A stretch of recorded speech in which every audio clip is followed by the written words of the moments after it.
So it's 2026, and if you're still paying rent without Bilt, it's time for a change.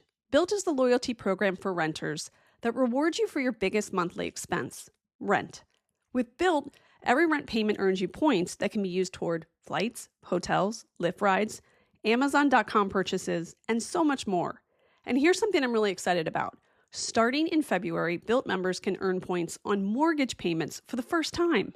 Soon, you're going to be able to get rewarded wherever you live and unlock exclusive benefits with more than 45,000 restaurants, fitness studios, pharmacies, and other neighborhood partners. Personally, I'm going to redeem my points for all of the fitness studio classes that my daughter and I love to take. SoulCycle, Berries, Pure Barre, Core Power. It's simple. Paying rent is better with Bilt. And soon, owning a home will be better with Bilt too. Earn rewards and get something back wherever you live.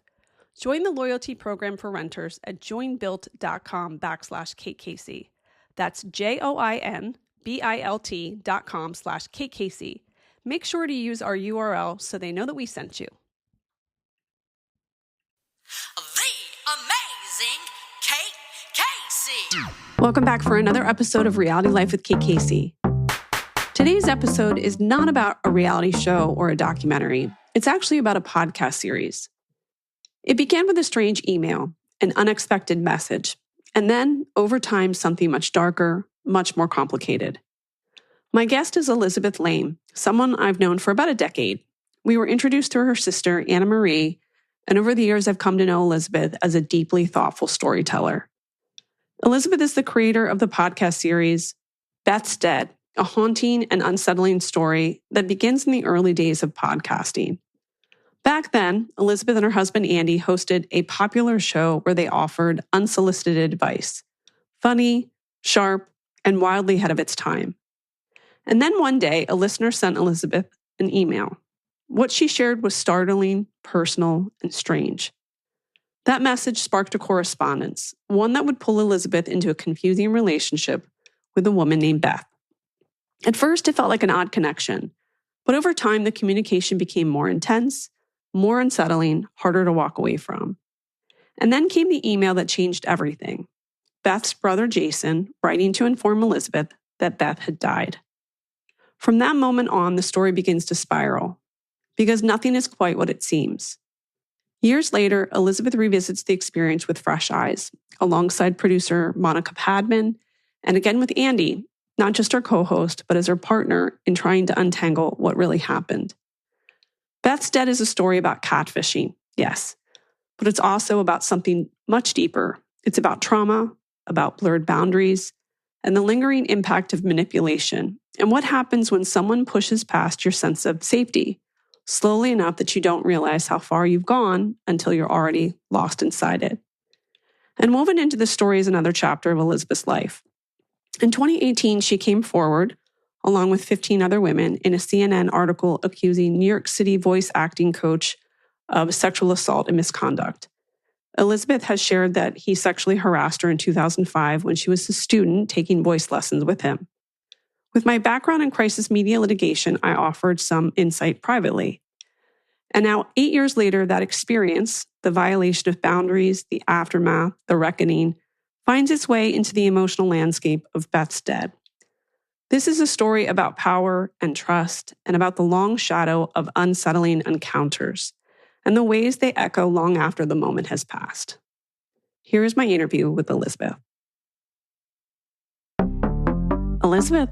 Hi, Kate. 2026, here we are all these years later. Welcome to the show. Thank you so much. I'm so happy to be here. I insist that I can connect with you every, 10 years or so for the rest of eternity. Exactly. Well, we know each other because of your older sister who lives in my town, and I don't get to see quite often, but over the years I've gotten to know her, and that is how we first connected.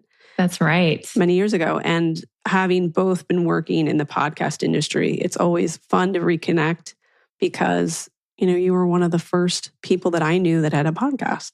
And I love that we're still at it. I know. Both of us. Still cracking at it. Yeah. Well, tell everybody a little bit about yourself. Now, you and your sister are from St. Louis, Missouri. Yes.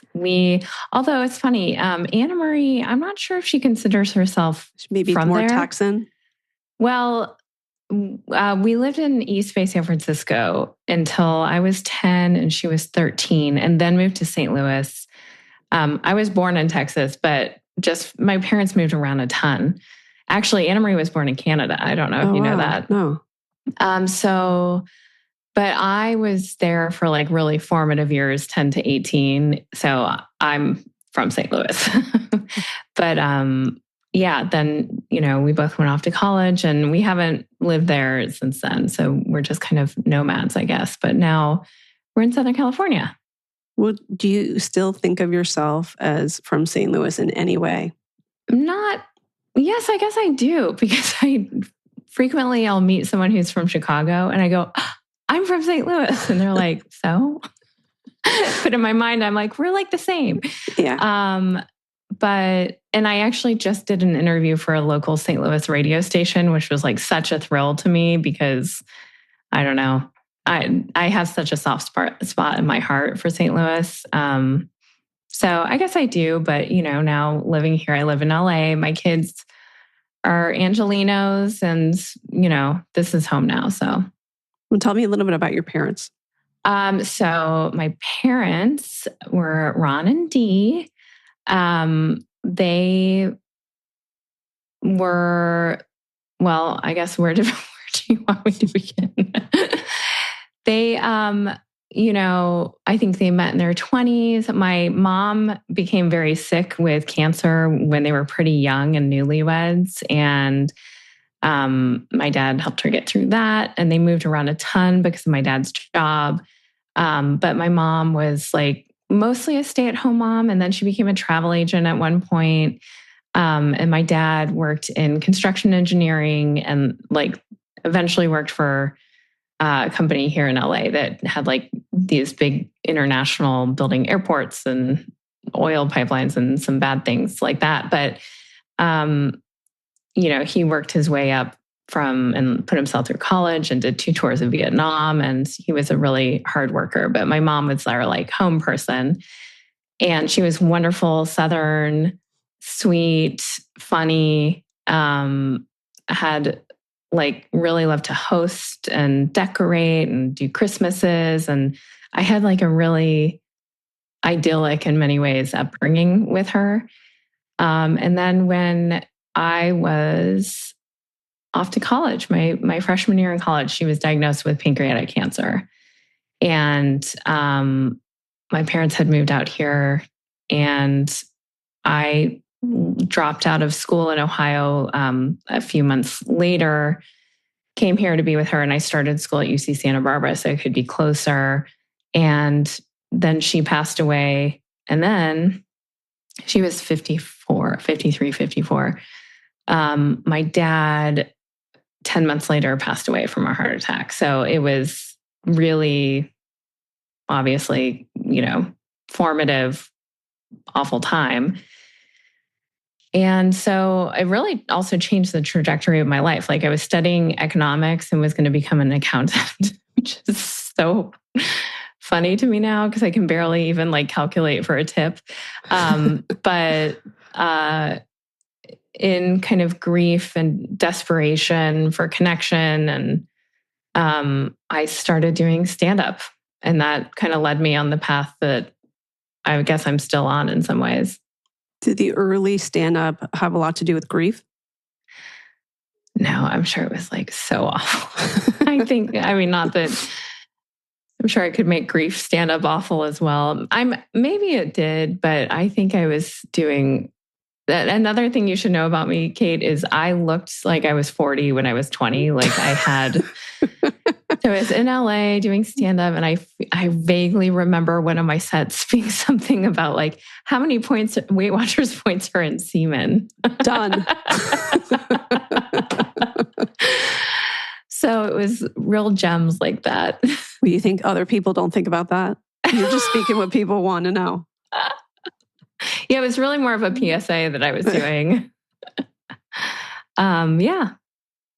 Now, if you look back in reflection of you as a little girl, did you have a good sense of humor? And would your teachers have said, she looks at things a little bit differently, or that you are a great writer, or a good performer, or highly observant? I loved performing. I was definitely a ham and kind of a class clown. I can't say that I have friends who are so funny and they knew it. Like they knew that they were funny and that was kind of a superpower. I can't say that was true for me, but I loved, not like it's unique to me. I just loved laughing and making friends laugh. And so I was more of a ham, I would say.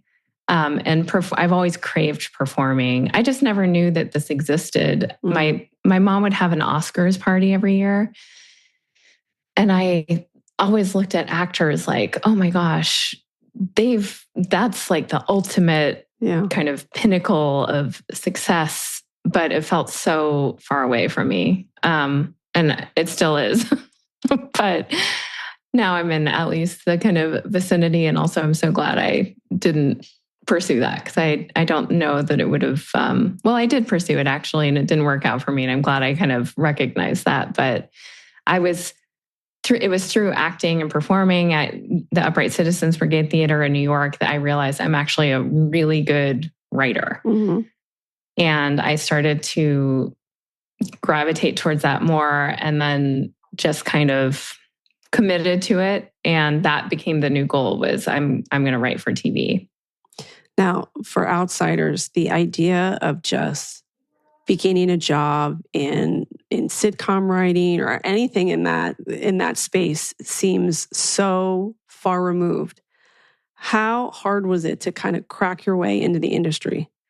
It was one of the hardest things I've ever done. It took me probably 7 years of like earnest because my husband and I, who we connected in New York and then we moved to LA. And that was when I decided to stop performing and start writing and trying to get an agent and there's no real path. There wasn't back then. And I think that's true today as well.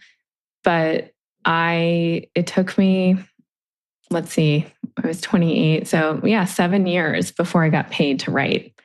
And ironically, the way I made it was thanks to our podcast, which we kind of started as just like a side fun thing to do.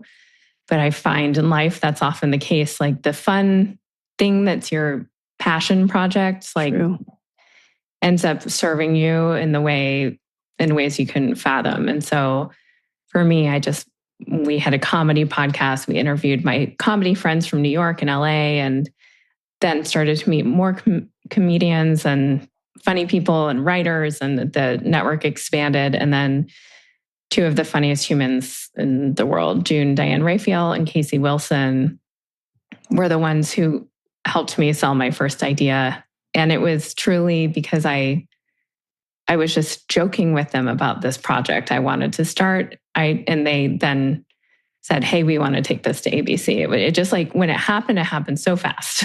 Yeah. But it was a real slog. So, and I'm grateful for that because it gave me time to develop. Mm-hmm. And I think that's something that if you tell someone, hey, it's going to take 7 years, I don't know if you're going to stick in there, but it's really ultimately so worth it. Tell me a little bit more about your husband, because you connect with him in New York, but you really did already have a history with him. Yes. So I joke about like, be careful who your first crushes are, kids, because he was my first crush in St. Louis, 7th and 8th grade. I was head over heels for him, little Andy Rosen. And we went to this prep school and all of the boys wore like ties to school. It was very formal. But he had long hair and he had like a Prince poster in his locker and he had a guitar and he was kind of a little punk, but he also was so charming. And I think I was not the only person with a crush on him. He did not have a crush on me, but we were friends.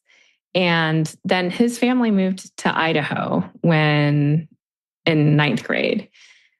And back then you just lost it. It was gone forever. Gone, baby, gone. Yeah. Gone, baby, gone. So he left, never talked to him again. And then I had moved to New York after starting to pursue stand-up. And I heard my name being called out on the street one Friday night. I was out with my friend. We were heading to a party, and he then ran up to me and said, "Are you Elizabeth Laime? I'm Andrew Rosen." And I tackled him because I never, you evolve, and I had had serious relationships and I had lived with someone, but there was kind of a part of him that was in every crush I had since then. He was the OG. And so, then we've been together now 22 years.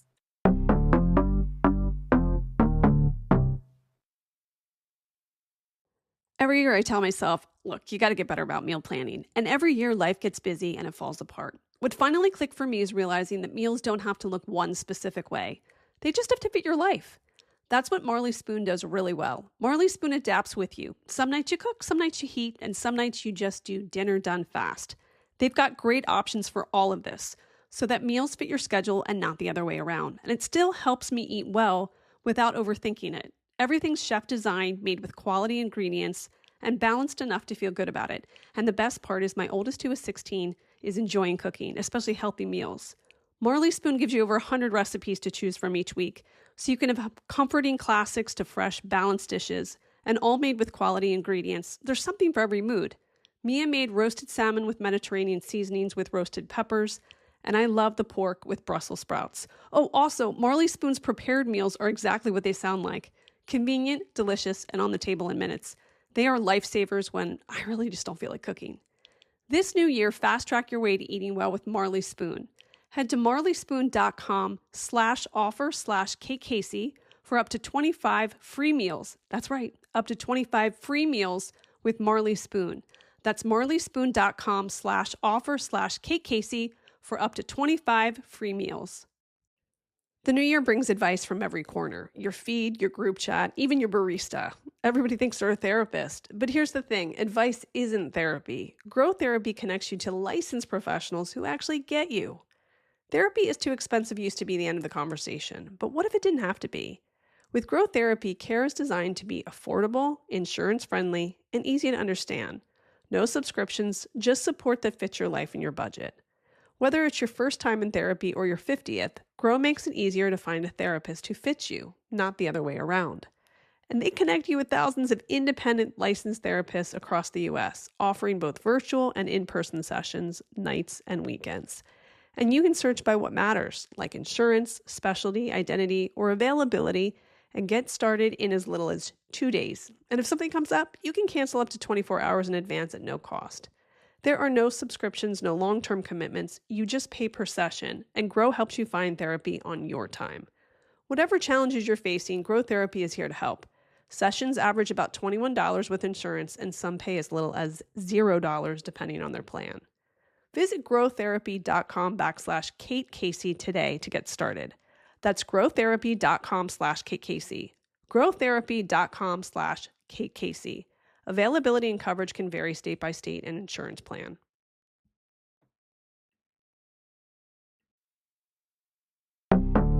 So he sees you across the street and he thinks to himself, is that the girl that I went to middle school with? Yeah. Can you also, Kate, I joke because I was definitely in the throes of awkward puberty, in seventh and eighth grade. I'm like, how did he recognize me? But I walked past him once and he was with his friend and he said, I think I know that girl. And his friend was like, go say hi. And then we first, I don't know if we forgot something, we walked past again. And so that's when he kind of called out.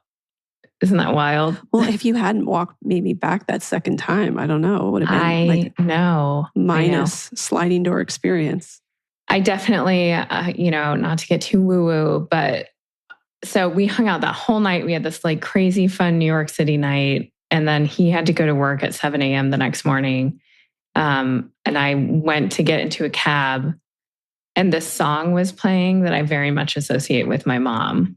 Oh, wow. And it's not, a top 40 hit. Yeah. And it really felt, she was definitely a part of my crush with him and, would hear about him all the time. And so, I really feel like that was a gift from my parents. Yeah, they sent him to you. Yeah. Oh, cute. But was his family like, wait, you saw her in New York and now you guys are dating? Kind of. Well, I don't know if the magic of it spread out to other He dated people. a lot, so I don't know that it seemed, that crazy. But he did tell there were some older ladies where he worked, and he told them like that first week, I'm going to marry her. So I kind of, I locked that down. Now, when you called your sister and you told her, what did she say? Gosh, I don't remember, but I'm sure she thought it was wild. Yeah. She probably was relieved because she really didn't care for any of the people I was dating before him, rightfully. She's, you know what? Anna Marie's always right. I should have that, stuck in my head, because sometimes I get really frustrated with her. But the truth is, ultimately, she knew what she was talking about. Mm-hmm. Well, so he is in music, but you end up working on a podcast together. How did you make that decision? So we moved to LA, and I was just going to be writing, and I found it very isolating, both just writing now and also being in LA. New York is such a dynamic city. You're just out, you're with people. I was very active at the theater at UCB, and coming to LA, I remember clearly trying to make plans with friends, and he and I were pretty depressed initially. And our friends were like, oh, we can't tonight, you idiot. But we could, in a month. And I was like, what in a month is wrong with people? Yeah. And now, of course, we're the people who are like, how does Q2 look? But that's the reality. It just takes so much more effort here. And so we decided, I don't remember whose idea it was, but I thought, if there was a way we could force people to be with us. And he had been listening to some shows on NPR that had just recently kind of become podcasts. So he had heard about them. And so we decided just to start having our comedy friends over, more as a social thing for me. And we put it out, and then it kind of, took hold. So now it's like, a huge, huge part of our lives, obviously. Yeah. And that was February, it's coming up next week, February 4th, 2010 was our first episode. Wild. I know. Well, what was it about the medium that you really gravitated to? Did it feel intimate even back then? Back then, I loved just having the hour set aside to laugh with people, and it scratched the itch of performing that I missed, like that high. Because it was mostly Andy was kind of the sidekick. We called him Psychic Andy because it sounds like sidekick, and he also is weirdly psychic, but he was more just doing the audio stuff. So it was really me and whatever comedy person we were interviewing, and it was always just so much fun. So I took to it I think it really filled kind of something that was missing for me on several levels. And then when it started to have, like, I guess whatever success kind of meant back then, but we were always in the top charts, probably because there were no other podcasts. Then it became just, still a side thing we were doing while we were pursuing our regular careers, but really important to us. And we really made an effort to be consistent. We were. And then it just expanded. At one point, we were doing 4 podcasts a week. And as I don't know how you're feeling about that, but it's a lot. So, but then we stopped podcasting for a little bit, and I realized I missed it so much, even just doing the podcast with Andy. And it actually is really good for our relationship. And because it's an hour where we're talking to each other, we don't have phones. We try not to talk about our kids too much. So it's really just the two of us. And so we got back to it. And that was about 3 years ago. Our now podcast, Nobody's Listening Right, is about. So, yeah. So when we begin the process of listening to Beth's Dead, we begin to hear about the early days of the podcast experience and how many people were eager to be participating in the experience with questions and, writing in comments. And what did it feel like when it was not in your outside of just this is the intimacy of us and with our friends, but there are other people that are listening and participating in this experience on the side? By then, I think we had a pretty robust audience. And we also, I feel like we've gone through all of these phases of podcasts, but we were still on the heels of blogs being big. Mm-hmm. And so our website was really important too. And now I'm I don't think we even have a website, but there were comments under every episode. And in doing Beth's Dead, I realized, looking at it, there were 4,000 pages of comments from that specific podcast, Totally Married, where we would give our very unqualified advice to listener questions. So it was very active, and we had a really good, solid listenership, which was incredible. I think at that time, it was very grounding. And that's also something interesting in my dynamic with Andy. At that time, his career was really taking hold and he needed to focus more on it. But I was championing, we had to keep doing the podcast because that's the thing I had going. So I was much more kind of involved. And now I'd say he's the one doing the stuff with the podcast and I'm kind of showing up. So we kind of take turns depending on who is able to do it, but it's always been a priority.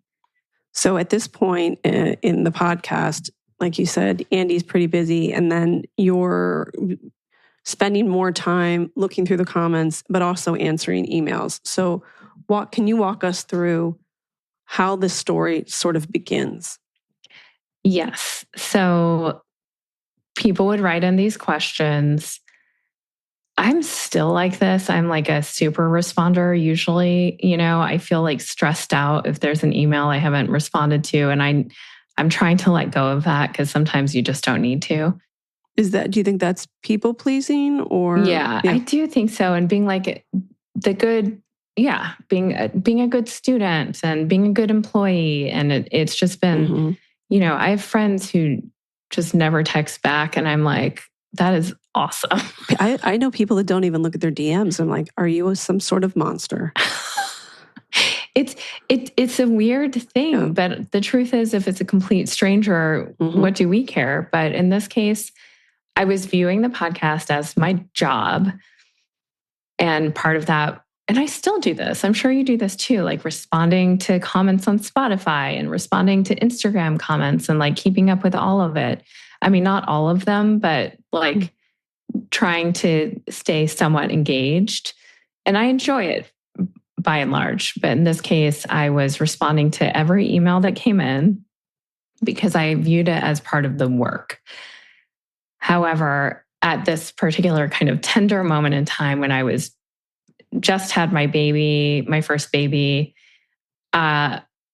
sometimes people would email back and then that would start a kind of back and forth. And in this case with Beth, that's exactly what happened. So off the air of the podcast, I was developing this sister relationship with her, and I felt very protective of her. And it wasn't just her; it was a couple of other women too who were kind of needing support. And I got kind of in too deep. Well, also when you have a new baby, you're up at hours other people are not.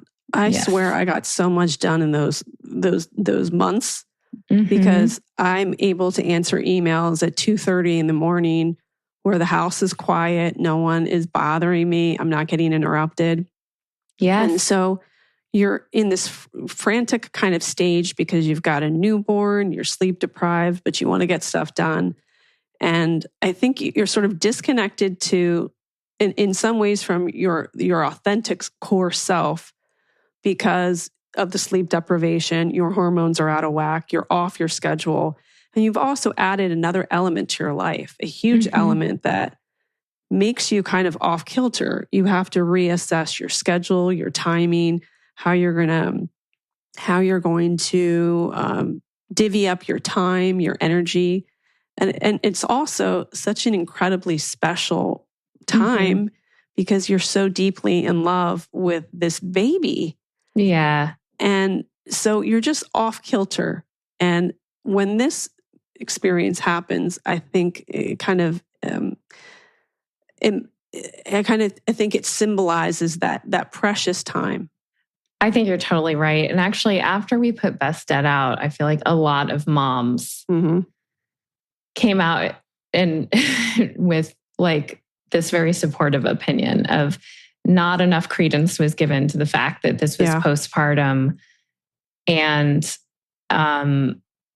it is such a weird time. And I also was really struggling with, as we do, our identities and who am I? By that point, I hadn't started working officially as a TV writer. Part of me felt like that dream was gone. And I think there's this craving when you're with this precious little baby to also like use your brain, because otherwise you start to feel a little disconnected from yourself. And so I can see why at 2 a.m., as I'm like bleary-eyed and nursing, I'm also like, oh, I should check email. Because it probably made me feel connected to an identity that I was craving. Yeah.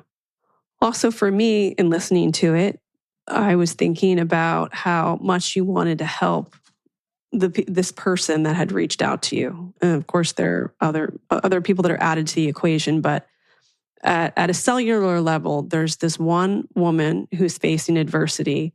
And I think coupled with having a newborn, we all kind of feel like we have to help everybody. Right? It's like that's being motherly. Yes. Motherly. Yeah. And also being older and wiser because you look back at your younger self like, oh, these are the tools, these are the messages I wish that I would have had. And now that I have this baby and someone's reaching out to me, of course I'm going to help them. Yes. I think the like nurturing, and thank God for that. I mean, I feel like moms get it done when it comes to, collectively caring.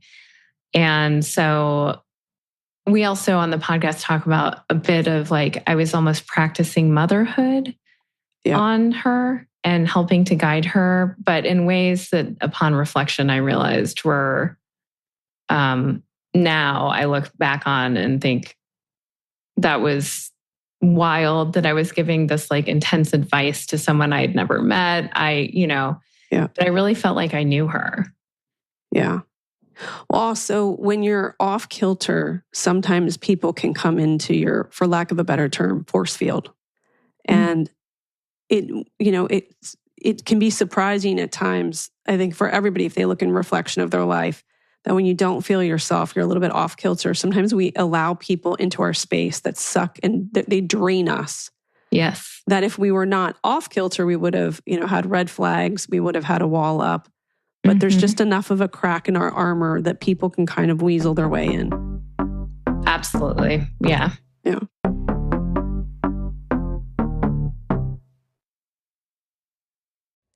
It's a new year and time to get back to feeling like yourself. If losing weight is one of your 2026 goals and you're ready to make progress you can count on, then Weight Loss by Hers might be the right fit for you. Through Hers, you're connected with a medical provider who determines if treatment is right for you.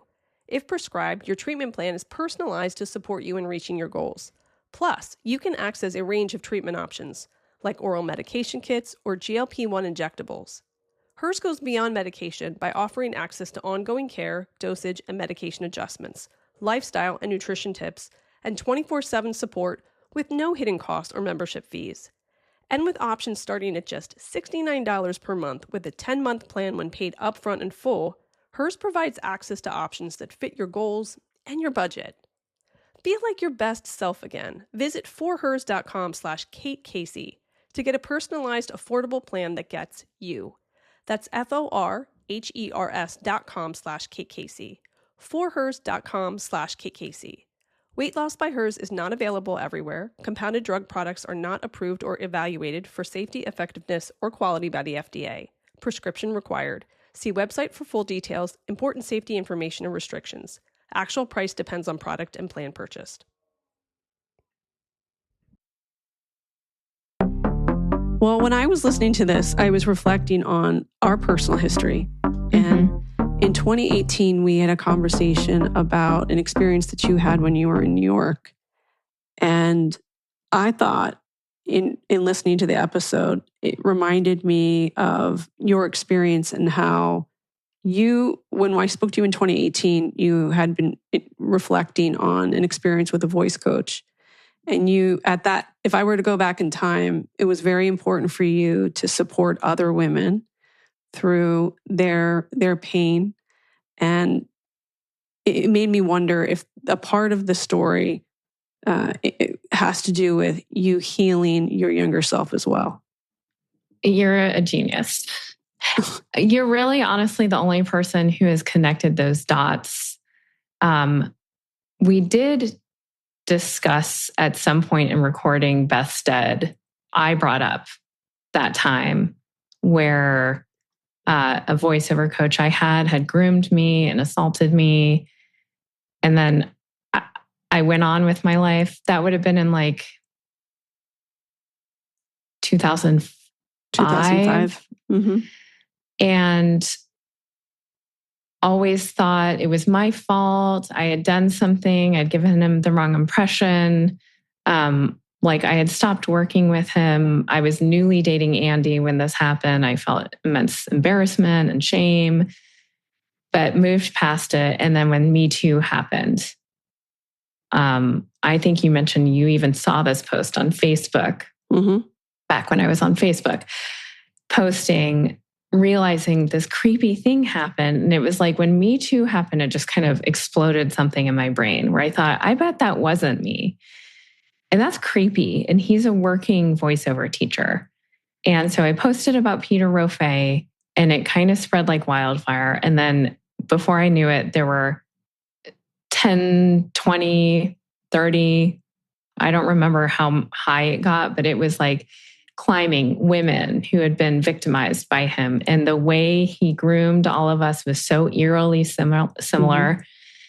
And so we worked with a reporter at CNN and they did a report, but ultimately all of us were outside of the statute of limitations, aside from a few people where the assault was so severe, they could press charges. But understandably, in our justice system or, legal system, I should say, it's so traumatizing to go that route, especially when it's just so hard to prosecute crimes like that. And they had personal reasons not to do that, which I totally respected. So I felt empowered through that, but I didn't feel like it wasn't a satisfying ending to that story for me, but mostly for the other women, like thinking for them, what he did to them on, psychologically, emotionally, physically, and to get away with it and not really pay consequences was really hard. So I do think you're right. Like going through the BETH'S Dead process was definitely on some level addressing that. I had the chance on the show A Million Little Things to write an episode called Trust Me with DJ Nash, the show creator. And I got to revisit that story with Peter Rofe through like our beloved teenage character, Sophie, played by Lizzie Grade, and she did an incredible performance. And the way we told the story was very much so that the audience wouldn't realize that she had been groomed intentionally until she herself realizes it. So, because it was important for me for people to see how this happens and for someone who's watching to go, that could never happen to me. But then in watching the show, it kind of did happen to them because they kind of bought it step by step by step. And so I think that really spoke to like how we told the BETH'S story as well. Do you think in reflection that in the story of Beth's dad, that the person that reached out to you it was also a form of grooming? Yes. Yeah. I don't believe, and I'm not certain, this is another story that I'm not really ever going to have all the answers to, but I don't believe it was calculated. I do think it was grooming. How has this experience helped you revisiting it, walking through the steps? Because what's remarkable is that by the end of the episodes, you seem to have a lot of not only personal clarity, but clarity with your podcast co-host, who happens to be your husband, who has known you since the 7th grade. Mm-hmm. Yeah, I'm so grateful for this podcast because we set out just to tell this story. And it was thanks to Monica Padman that we reached out to this person. And speaking with him, I don't know if it was like the whole truth or whatever, but ultimately it didn't super matter because I had for 10 years been really frightened that there was someone who was obsessed with us and was listening to every word we said and would show up someday. I mean, to real degrees, like we're very, very careful about keeping things very, very private, which was a good lesson taken from that whole situation, but to kind of a crazy degree. And I also had guilt about like my kids potentially being in danger because of us doing our podcast and me engaging. And it was such a relief. I feel completely relieved and safe from this kind of built up. We thought we knew who it was also. And I kept an eye on him online and I was scared of him. So it turns out it was his son.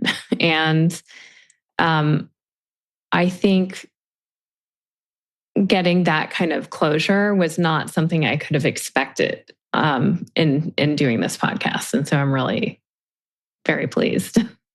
I like too that it makes you feel like if you do the work of confronting things that are painful in your life, that there could be this enormous lesson from it or hope and like almost like a lotus flower, like an emergence of a newer, better version of yourself.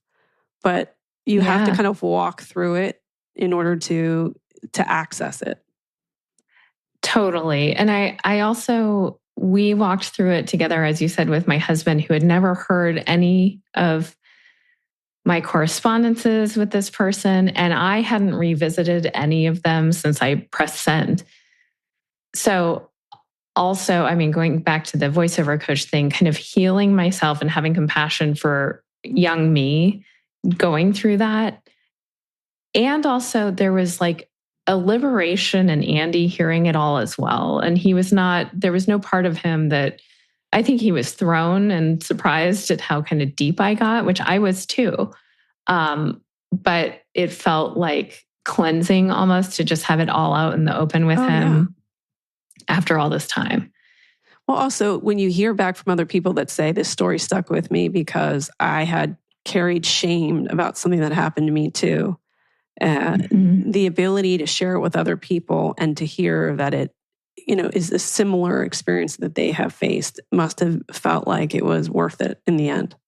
Totally. Yeah. And the response has been incredible. And we've also heard from people who struggled with addiction and found healing in this, or people who have done this, who have catfished people and actually found healing in it. And not that this, I haven't heard from someone who's like, I stopped because of this, but that in their long ago past, for whatever reason, felt compelled to do that. And then hearing this and hearing the process of the story and the way it ended, feeling like less or having more compassion for themselves, I think, which is always a good thing.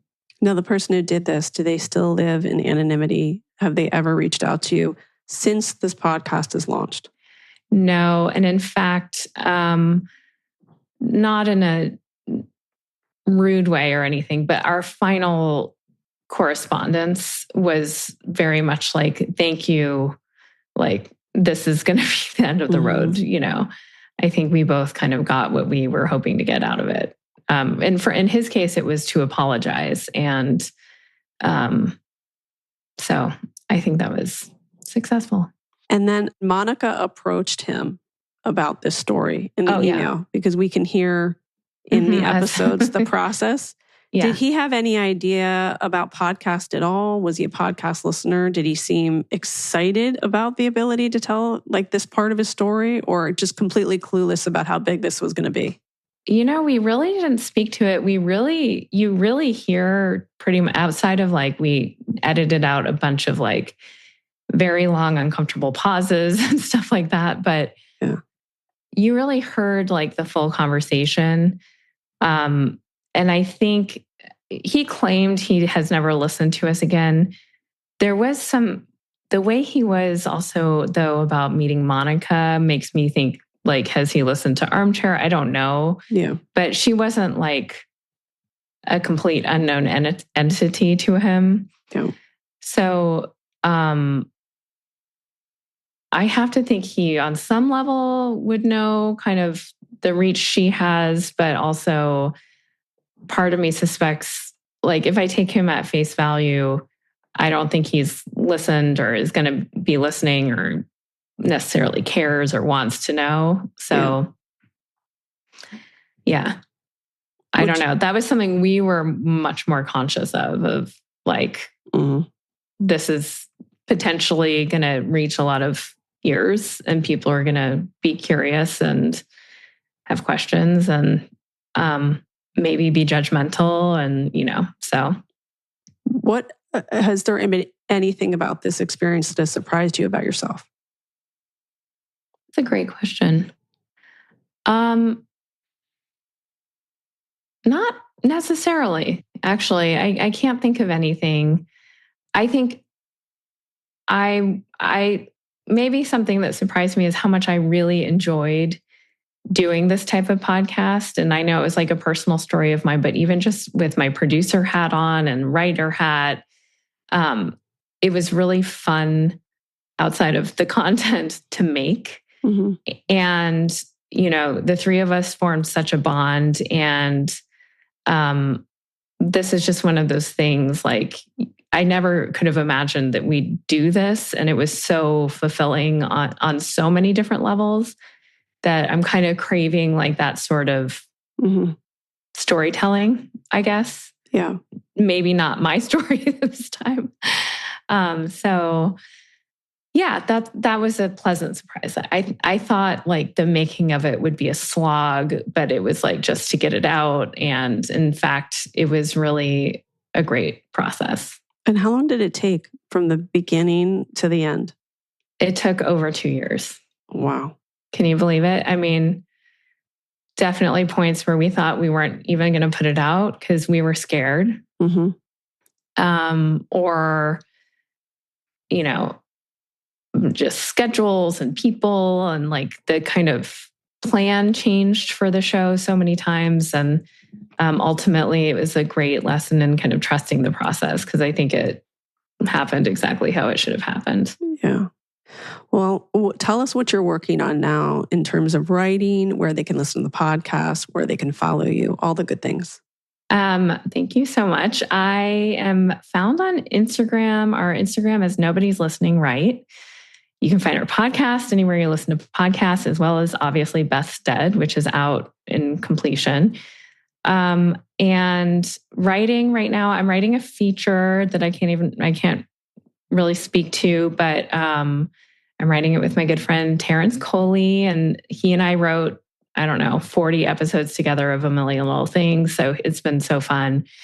And then I'm just pitching and, doing the same old TV writer thing, but honestly, the podcast has taken up so much bandwidth that that's kind of been the focus. Well, I'm so glad to see you. You too. And to listen to the podcast and then to, put this all together in the timeline and remember our conversations then. And I feel like you're such a different version of who you were even in 2018. You've truly like blown my mind with your ability to connect those dots. And like, it's pretty incredible. And I feel like I'm going to get off and like really reflect on that, because I think you hit the nail on the head with the healing that was happening from something else completely unrelated. So I really appreciate you. And the one last part of that too is that in Beth's Dead, you talked a lot about your feelings about body image and wanting women to be to do away with the feelings of less than that so many of our parents pushed onto us, but also the media messaging. And I think that a lot of the reason that email from Beth connected to you was it touched on that in conjunction to what you had experienced in New York. Absolutely. Totally. Yeah. Yeah. It's really fascinating. There was a lot that she kind of preyed upon with me that she knew were issues. And that was definitely a big one for me. Also losing my mom and pressure, and another character was a dancer and felt pressure. And yeah, it's really interesting. Well, again, I'm so grateful for your time. Thank you, Kate. This was lovely. And it's so good to see you again. You too. The amazing Kate Casey. I want to thank my great guest, Elizabeth Laime, and remind you to make sure that you click subscribe. Please leave a 5-star review. Please join the Facebook group, Reality Life with Kate Casey. I would love to hear your thoughts about this most interesting story. Also, make sure you check out bonus episodes on Apple Podcast and on Patreon at patreon.com/KKC. Also, make sure that you follow my What to Watch list, which is available at katecasey.substack.com. Every week, I tell you what to watch in unscripted TV. And make sure that you follow me on social media. On Instagram, I'm at KatecaseyCA, TikTok, it's Kate Casey, and Twitter, Threads, and Blue Sky at Katecasey.